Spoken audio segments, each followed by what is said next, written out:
Bonjour et bienvenue pour cette 5e émission de Geeks 360, l'émission en 360 en 4K et avec plein de geekeries dedans. Alors aujourd'hui on est avec Driss, Luby, Praska, Hélène, Nivra et je le ferai jamais, et John Couscous. Et on va parler de plein de belles choses. Est-ce que vous êtes prêts? Oui. Montrez-moi vos belles ardoises. Ouais. Alors, on va commencer avec un premier sujet. Attendez, je finis ma vidéo promo pour une fois que je vais le faire. Donc moi, c'est Alphanis Party. Abonnez-vous ici. On démarre avec le premier sujet, c'est Westworld, la série événement, quoi, une des séries événements pour moi de l'année. Vas-y, on t'écoute, Luby. Alors, donc Westworld sort en DVD 4K. Donc vous avez la possibilité d'avoir une super image et moi je l'ai vu sur grand écran avec Warner. C'est vrai que la qualité de l'image est assez dingue, surtout au moment du générique vous avez tous les robots qui sont détaillés, tout ça, on voit vraiment bien les androïdes, oui. Les androïdes, voilà, on voit bien le détail au niveau de l'image. Et puis en plus, alors bon, c'est quand même une édition qui est à 59,99 €, donc un petit prix. Mais à l'intérieur, vous avez plein de bonus. Il y a 10 bonus vidéo et un livre collector de 24 pages. Donc dans les bonus vidéo, vous avez un entretien avec les 2 showrunners, vous avez le traditionnel bêtisier. Et vous avez aussi tout ce qui est la musique de Westworld qui est assez la géniale. la BO est de ouf. Moi, je l'ai écouté en dingue. boucle pendant des heures et des donc, heures. Du coup, il y a un bonus sur ça. Il y a un bonus aussi du panel du Comic-Con. C'est vrai que c'est toujours sympa de voir les acteurs au Comic-Con et d'avoir les fans qui posent des questions sur la série. Et puis, il y a plein d'autres bonus super sympas sur l'IA, sur... Donc voilà, donc c'est une très belle édition et en 4K ça vaut vraiment le coup, ça vous en met plein les mirettes. Donc franchement je le recommande. Ouais, voilà, moi je recommande juste parce que c'est une série avec forcément des androïdes. Voilà. C'est le Disney World de l'Android. De l'Android. Et puis en effet la musique c'est fou. Il y a des morceaux qui sont revisités au piano, des grands classiques. C'est rien que ça pour la bande son, ça vaut le coup. Et puis des acteurs, de fou. Anthony Hopkins. On a... Il y a plein. Mais non, mais il y en a plein. Je sais plus le nom de la petite blonde là. C'est l'ex-petite amie de Marilyn Manson, tu vois mes références. Rachel Evenwood. Voilà, donc qui est incroyable. Voilà. Bon, et ben voilà, premier sujet c'est fait. Le deuxième, c'est toi, Yes. Malkirs. Malkirs. Mais qu'est-ce que ça? C'est un jeu, j'ai ramené la petite boîte ici, et en fait c'est un jeu de cartes. Si tu veux regarder Fanny, j'en ai... Et attends, ça bug. Ça veut pas démarrer. Avec la petite vidéo qui va se lancer. Eh ben non, elle veut pas. Mais c'est pas grave, je peux Vas-y, commencer on va à essayer, vas-y. Du coup, c'est un jeu de cartes qui est à la fois physique et à la fois virtuel, puisque en fait on va jouer avec des cartes, on a ce petit support là, sur lequel on va mettre nos cartes. Avec par exemple, là j'ai un pack avec un héros, et donc il y a ce petit héros qu'on va poser pour commencer la partie, et ensuite on va pouvoir lancer nos différents pouvoirs sur les cartes de jeu. Eh ben non, tu n'auras pas ton... On a un petit C'est fait. pas grave. Et du coup, c'est un jeu français, déjà, c'est produit à Caen, c'est sorti, on en a beaucoup parlé cette année, j'ai découvert ça au mois de septembre sur un salon à Nantes, mais depuis la Paris Games Week, on entend encore plus parler.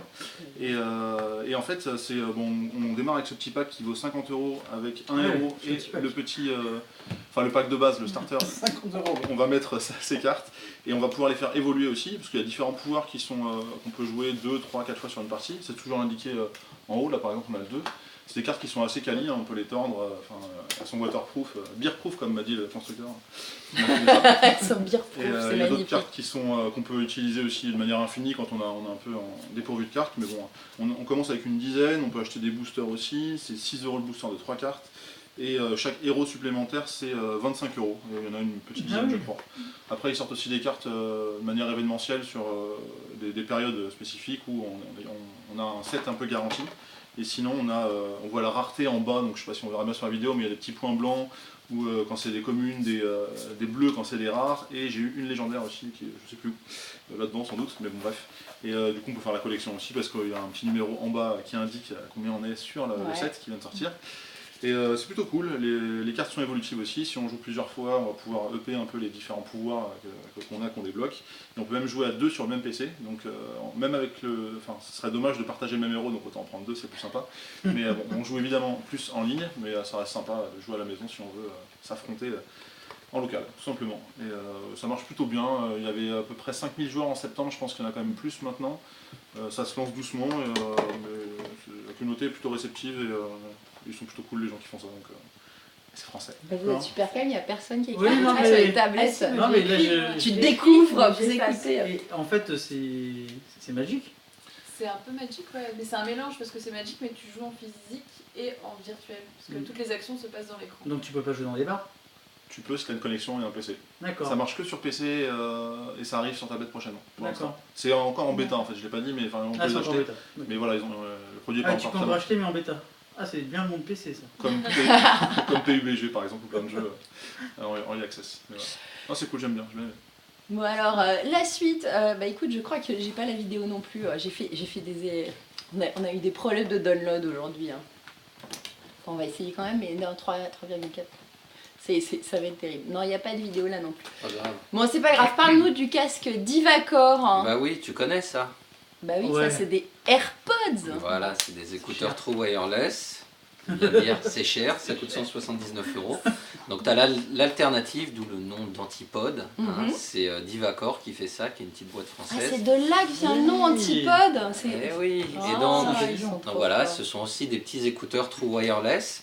Ça fait grosso modo la même chose que les AirPods, ceci près que tu n'as pas d'application. Là pour le coup c'est du Alors, Bluetooth. on va les montrer de près pendant que t'en Du parles. Bluetooth de base, donc tu as tes écouteurs sans aucun fil, sans rien. Point fort quand même de ce produit, c'est que ça coûte 119 €, d'une part. Et Donc d'autre part, 60 de moins que le produit voilà, d'Apple. Et d'Apple. d'autre part, ça coûte même encore moins cher parce que jusqu'à la fin de l'année, jusqu'au 31 décembre, tu as 20 € de remise sur le site de Divacor. Donc ça te les fait quand même à 99 €. Donc ça Parfait, devient ouais. les True Wireless les moins chers du marché. Et ils marchent plutôt bien. Écoute, on a pu les tester en long, en large, en travers. Mais dans tes oreilles quand même qu'on voit, parce Et, que moi je suis toujours alors, attends, sceptique de c'est ces le form gauche. factors. Hein. Si, ça va. Regarde. C'est quand même moins, t'as pas le truc qui prend Ouais, ça comme pendouille les moins, AirPods. c'est vrai que c'est un peu plus discret. Ça ressort un tout petit peu. Non, en termes de discrétion, tu gagnes au change. Leur seul défaut, vraiment, c'est on aurait pu croire que, vu que c'est un intra-auriculaire, ça te permet d'être bien isolé du bruit. Ouais. Et en fait, c'est limite niveau isolation. Ah. Donc, vaut mieux être dans un endroit un peu calme. Mais par exemple, à la maison, le soir, si tu veux te mettre au lit, tu sais, sur le canapé pour regarder une série, genre Westworld en 4K, et ben Parfait. ça, c'est super bien. D'accord. Bon, en Donc, sachant c'est les que. antipodes. Ouais, ok. Bon, en sachant qu'en effet, de toute façon, les AirPods, c'est pareil en termes d'isolation de bruit de l'extérieur, t'as Ouais, rien. c'est hein, raté. donc, micro. On te Le demande si le micro, Pras te demande si le micro.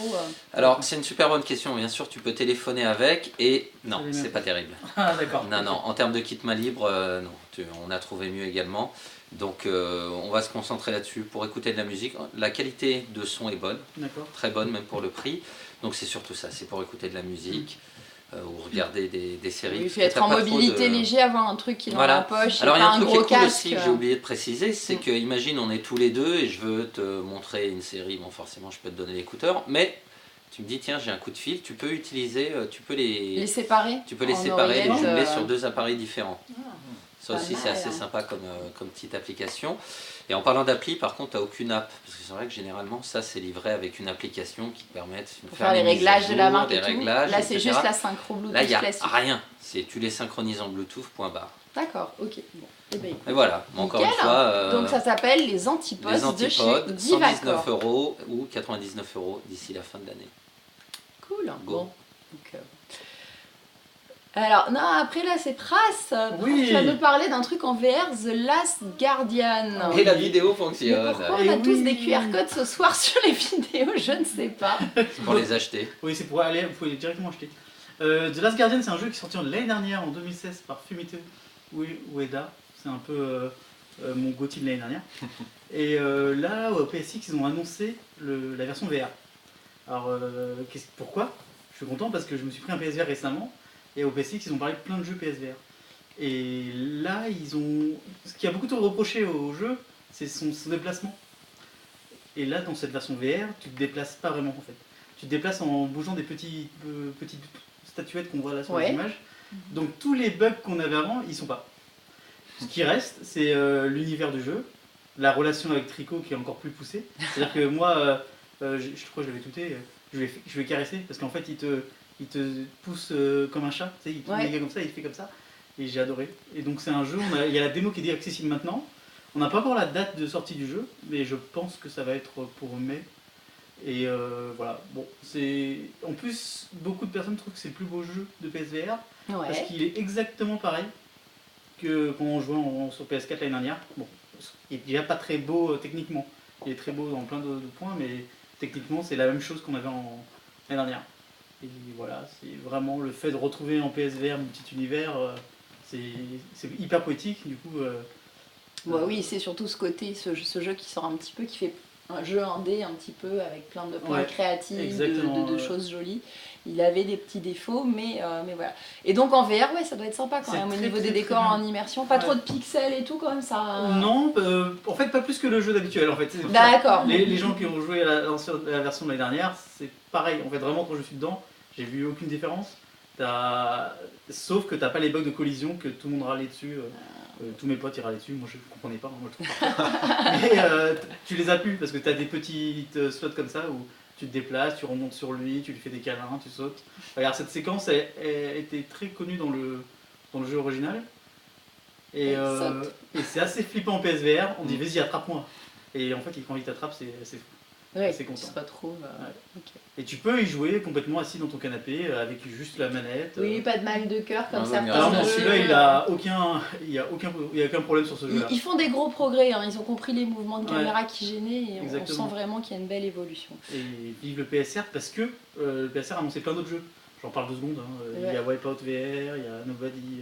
Oui, toi t'aurais voulu nous caser 15 jeux VR, mais non, on n'a pas le temps aujourd'hui. Et d'ailleurs, on va passer à la suite. Exactement. Le sujet suivant, c'est les salles en 4DX. Gros débat. On a été plusieurs à tester sur différents films. Hélène Nivray, c'est toi qui nous en parle. Alors, pour la sortie de Star Wars, on s'était dit avec les copains qu'on allait le découvrir en 4DX. On l'avait déjà presque tous vu avant. Donc on s'était dit, au pire, c'est pas un gros risque, on connaît déjà l'histoire, mais on va le découvrir en 4DX. Et heureusement, parce que malheureusement, c'est pas... Enfin, on a trouvé, et je pense que c'est un avis général, c'est pas un bon moyen de découvrir un film qu'on veut vraiment découvrir. C'est-à-dire que la 4DX t'empêche de te plonger dans le film. Donc qu'est-ce que la 4DX? Donc déjà, c'est un film qui est, là en l'occurrence, était en 3D, donc t'as tes lunettes 3D, t'es sur un fauteuil avec les pieds surélevés, et ton fauteuil va bouger. Donc jusque là, ça va, c'est pas dérangeant. Je pensais avoir mal au dos, j'ai pas eu mal au dos. Je pensais peut-être à des sensations de mal de cœur, mais c'est passé vraiment tout seul. Et par contre, il y a d'autres effets dans la salle. Donc on a des effets de lumière, donc des éclairs lumineux, que je trouve complètement inutiles dans un film qui a quand même été monté, où il y a tout à l'image, je sais pas pourquoi on rajoute des choses à ce niveau-là. Si t'as des éclairs peut-être Je trouve que c'est dommage parce qu'il y a déjà beaucoup d'effets à l'écran, surtout sur un Star Wars, et de rajouter quelque chose comme ça, je trouve que ça dénature un peu le film. Ça fait kitsch. Ça fait très kitsch. Par-dessus ça, on a aussi tous les effets d'eau, donc la pluie, des jets d'eau, ce qui est très dommage quand on a des lunettes 3D. Il t'arrose dans le cinéma? Oui, exactement. C'est un peu comme quand tu vas au Futuroscope, tu sais, il y a des moments où ça fait t'es distrait. Alors s'il pluie, c'est drôle. Tu peux le désactiver, mais tu ne peux désactiver que le jet qui va vers toi et pas la pluie qui est un peu ambiante dans la salle. Et donc du coup, ça coule sur tes lunettes, ce qui n'est pas hyper agréable quand tu es concentré dans un film. Et parmi les autres effets, tu as le vent et des petits jets de vent qui t'arrivent en fait sur les 2 oreilles. Ce qui est très gênant quand t'es une fille parce que tu as les cheveux qui sont comme ça pendant tout le film. Donc c'est pas hyper agréable. Et le plus gros souci pour moi, c'est le vent. Il y a dans Star Wars plusieurs scènes qui sont en extérieur, donc ils ont mis des effets de vent ou de la ventilation. Et le problème c'est que la ventilation fait un bruit d'avion qui est énorme et qui te gâche complètement le film puisque sur des scènes silencieuses, où tu t'es censé admirer. Et on a une scène dans le dernier où il y a un blanc sonore qui est volontaire. Et j'imagine que quand si tu es dans la salle 4DX, tu entends un et c'est juste insupportable. T'as l'impression qu'il y a un vaisseau spatial qui arrive. C'est vraiment pas du tout adapté en tout cas à ce genre de film et surtout pas pour découvrir un film puisque le moindre mouvement, le moindre jet d'eau va te sortir complètement de l'histoire et tu perds mais vraiment le côté intense du film. Alors ça va être sympa dans des combats, dans des batailles. Clairement, quelques vols en vaisseau, des passages en vitesse lumière, tu prends un petit plaisir.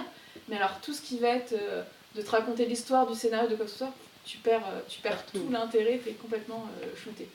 Bon. Et pour les plus fragiles, il faut savoir aussi que quand une personne se prend un coup dans le film, tu prends aussi le coup. Donc tu as dans ton dos des espèces de petites, je sais pas comment dire, sortes de petites barres qui te mettent un coup. Salle de torture, le truc. Ouais, c'est un petit côté torture, donc tu te prends des coups dans le dos quand certains se prennent des coups. Donc c'est assez étrange. Ça coûte combien? C'est 20 €. Donc c'est très cher. Et 1 euro si tu veux prendre ta paire de lunettes 3D. Donc tu comptes en 20 21 € si t'es équipé. Alors moi j'avais fait la planète des singes et j'avoue que c'est pareil. Et je pense que, en fait, moi j'ai passé mon temps à rigoler, je suis pas rentrée dans le film. Mais j'ai trouvé le film nul. Mais pourquoi? Parce que, entre autres, il y a pas mal de scènes de chevaux. Et donc du coup tu galopes avec eux, sauf que comme t'es pas sur le cheval, c'est complètement décalé. Et donc t'es là, tu fais. Et t'es mort de rire. Et en plus j'avais une voisine qui, elle, était terrorisée par eux. Tu sais, il y a un peu des toiles d'araignée, des trucs qui font sursauter. Et tout. Ma voisine était comme ça, à chaque truc, donc tout le film. T'es pas dedans, quoi. Non, et donc moi j'ai passé mon temps à rigoler de ce qui se passait autour dans la salle. Je suis pas rentrée dans le film du tout. Et je l'ai trouvé du coup assez nul. Et en fait, je crois que c'est pas le film qui était nul, c'était vraiment. En fait, l'expérience est pas bonne du tout pour découvrir un film. Surtout si c'est un film qu'on veut voir. Et souvent, quand tu mets 20 € dans un film, c'est que tu veux voir. Ouais, il y a intérêt. Bon, on va enchaîner avec le sujet suivant, le film de la semaine qui est sorti de l'année. Oh, peut-être pas, mais bon, en tout cas, il était très attendu par les fans de Star Wars. C'est Star Wars, les derniers Jedi. On a tous été le voir. Non, il y en a une qui a pas été là. Bon, c'est normal, c'est la seule qui est pas vraiment geek. Je suis concentrée sur les séries. Et voilà, on a été plusieurs à être déçus à la première jour. Alors, on est plusieurs à l'avoir vu plusieurs fois parce que on a ceux qui ont adoré, ceux qui ont pas aimé ou qui ont vu des choses qui les avaient agacés. Donc voilà. Je vais commencer déjà. Moi, première projo, en fait, j'ai vu plein de petits trucs qui m'ont agacée. Et deuxième projection, je suis enfin rentrée dans le film et j'ai profité des effets et de toute l'histoire. Mais en tout cas, voilà, on reprend à la suite. Ça redémarre quasiment sur l'île et sur Luke Skywalker qui reçoit enfin son sabre laser. Alors, allez-y, donnez-nous vos avis. On va pas spoiler, on va juste dire si on a kiffé ou pas. Ah oui, spoilez pas. Hein. Alors, vas-y, Pras, parce que Pras, il est en mode j'ai kiffé. Donc, vas-y, raconte-nous. Moi, j'ai beaucoup kiffé parce que je trouve que c'est une belle évolution et que je suis les Star Wars depuis pas mal de temps. Surtout via les animes depuis quelques années, puisque le film n'était pas terrible avant. Ouais. Et je suis très content de pas mal d'actions, de choix qui sont faits dans le film pour le futur. Et donc c'est pour ça que j'ai aimé. Et après, les scènes d'action sont ouf. La mythologie, je l'ai trouvée très intéressante. Et bon, sans spoiler, c'est un peu dur. Je vais m'arrêter là, juste dire que j'ai kiffé. C'est bien. Si vous avez suivi Star Wars, t'as kiffé le premier. Tu l'as vu une fois ou deux fois? Je l'ai vu 2 fois. Et t'as kiffé les 2 fois? J'ai kiffé les 2 fois. Et je pense que je vais le revoir encore si quelqu'un peut le revoir. Je vais le revoir. Allez avec lui la semaine prochaine. Ouais, c'est ça. Bah tiens, tu chercher quelqu'un. Ouais, chercher quelqu'un. Donc pareil, vu 2 fois, la première fois, il y a pas mal de choses qui m'ont pas trop plu et qui m'étaient vraiment restées en tête. Et du coup, la deuxième fois, malgré la 4DX, il y a certains passages que j'ai pu revoir et qui m'ont rassurée sur certains faits. Et effectivement, j'aime bien le film. Il y a juste 2-3 petits points dans le film qui, pour moi, ne vont pas. Je pense que tout le monde peut être agacé à un moment ou à un autre par Il y a une ou deux scènes, mais une fois qu'on a vu le film, on sait de quoi on parle. Il y a une ou deux scènes qui sont un peu spéciales. Mais sinon, dans l'ensemble, j'ai bien aimé l'évolution des personnages. Que surtout moi, les deux particulièrement, donc Kylo et Rey, qui sont trop quand même dans le film. Ouais. Et j'ai beaucoup aimé et les deux personnages et l'évolution de la relation, si on peut appeler ça comme ça, entre les deux personnages. Jordan. Je l'ai vu une fois et je l'ai vu à Massy dans le cinéma dont on avait parlé il n'y a pas très longtemps. Oui, le fameux Dolby Vision où t'es couché et tout avec du super son. Conditions de dingue, c'est cool. Et en VF malheureusement. Ouais. Mais bon, c'est cool. Et il paraît que maintenant ils font de la VO. Il y a des séances en VO, ils en ont rajouté. Donc ça c'est une des bonnes nouvelles. Mais après sans spoil, oui, j'ai aussi adoré les persos et je suis content que par rapport au 7, là où on se plaignait que ça ressemblait un peu trop au 4, bah là on prend un peu plus de risques dans certaines choses et globalement c'est quand même un bon film. Alors 2-3 scènes qui m'ont dérangé. Mais j'ai bien adoré, j'ai bien aimé, pardon. J'ai bien adoré. On est tous d'accord que c'est un très beau film, que visuellement les effets spéciaux sont de ouf. Hein, sauf sur une scène. Sauf sur une scène, ouais, mais bon. Mais même là, c'est pas si terrible, mais voilà, c'est trop d'images 3D tue le truc. Mais bon. Ok. Driss, toi, vas-y, dis-nous pourquoi. Parce que alors, toi, tu dis que c'est nouveau et toi, tu as plutôt retrouvé que c'était un mix d'anciens films. Alors, je trouvais que c'est super bien réalisé. La plupart des effets spéciaux, sauf cette scène qui m'est restée un peu sur le... Dans le travers de la gorge, ouais.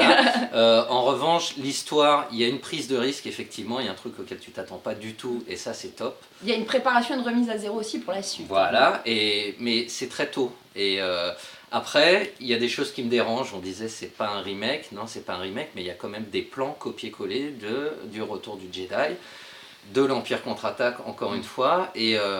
T'as l'impression que les réals, ils savent pas sur quel pied sauter. Là, on se dit que Rian Johnson s'est dit, tout ce qu'a fait JJ, ça me plaît pas. Allez, je vais me faire mon film. Et tu vois, on sait pas trop où ils vont, etc. Mais moi, ce qui m'a vraiment gêné, c'est que, il est très long. Il y a un arc à un moment qui sert à rien. Et cette sensation un peu de déjà-vu quand même, tu vois. Ouais, mais c'est difficile de refaire du 100% nouveau, etc. Mais en tout cas... Voilà, il y a plein de petits clins d'œil qui sont quand même finalement très, très rigolos. Il y a plein de petits nouveaux personnages attachants. Alors, t'as plus envie de le revoir que l'épisode 7. Oui, et donc vraiment, je conseille ceux qui n'ont pas aimé à la première projo, regardez-le parce qu'en fait tous les trucs qui agacent et qui paraissent un peu lents à la première projection, à la deuxième passent très très vite. Tu bosses pour Disney? Non. Franchement, j'y suis allée parce que je voulais ramener mon fils qui l'avait pas vu et je me suis dit quand même me le retaper une deuxième fois, il m'a agacé la première fois. Et en fait, je suis ressortie avec la banane là ce coup-ci. Et donc voilà. Et la foule aussi était. J'étais la première fois, je l'ai fait en projection privée et on était ensemble dans un petit groupe. C'était plus calme. Là, il y avait les gens qui vibraient plus, qui rigolaient plus. Quoi. Il y avait quand même, je sais pas. C'est vrai qu'on en a pas parlé. Il y a beaucoup d'humour. Et il y a plein d'humour, il y a plein de moments. Et là, tout le monde rigolait dans la salle. Et du coup, je me suis vraiment laissé plus emporter que la première fois. Bon, c'est moi. Je finis avec deux petites choses cette émission. Ouais, donc allez-y quand même, ça vaut le coup de le voir et surtout en grand écran parce que c'est beau. C'est quand même super beau, même si on n'aime pas l'histoire ou certains trucs. Le dernier truc, mes deux derniers petits trucs, si les vidéos, non, la vidéo veut pas s'en s'aimer. Bon, c'est un petit bouquin de ma copine Adolidé. Ça s'appelle Mon carnet de style de Suzy. C'est pour les petites gamines qui sont un peu geekettes, mais aussi qui veulent être branchouillées et tout. Il y a plein de petites choses, de petits conseils et c'est tout beau, plein de dessins. Donc j'avais une vidéo de ce qu'elle fait. Allez voir, c'est Adolidé. Elle a un super coup de crayon, elle bosse avec plein de belles marques. Et là, ça fait un peu le journal intime dans lequel tu peux écrire, mais en plus, tu as des petits conseils beauté, des petits conseils pour s'habiller et tout. C'est entre le lifestyle et voilà. Et c'est tout dessiné au iPad Pro. Oh. Voilà, donc ça c'est pour le petit côté techno. Moi je connais les coulisses, je sais comment elle bosse et elle fait beaucoup de crayonnés, mais elle fait tout le final sur iPad. Et puis pour finir, nos potes de JV Magazine, le dernier est sorti. On les adore, ils disent plein de trucs intéressants et ils savent pas faire leur promo, donc on les aide, on les aime. Achetez encore du papier, JV c'est un super magazine sur le jeu vidéo. Ça coûte combien ? Ça coûte combien? Je sais pas. 5,95. Voilà, 5,95. Il n'y a pas de prix dessus. C'est moins cher que le KDX. En fait, c'est ça qu'il faut savoir, c'est que la couverture abonnée, elle est spéciale. Quand t'es pas abonné, t'as des petites écritures dessus, alors que la version abonnée, elle est collector. Oui. Voilà. Ouais, sympa. Et j'avoue, en plus, il me l'envoie gratos tous les mois, mais je le paierai quand même. Moi, j'attends bien. Tu t'attends ça. Bon, merci à tous pour cette semaine. On vous souhaite un joyeux Noël. Et puis, on se retrouve un tout petit peu après le Nouvel An, vous allez voir, avec la même équipe. Mais en tout cas, on vous aime. Bonne année, joyeux Noël. Bisous, bisous. Bisous.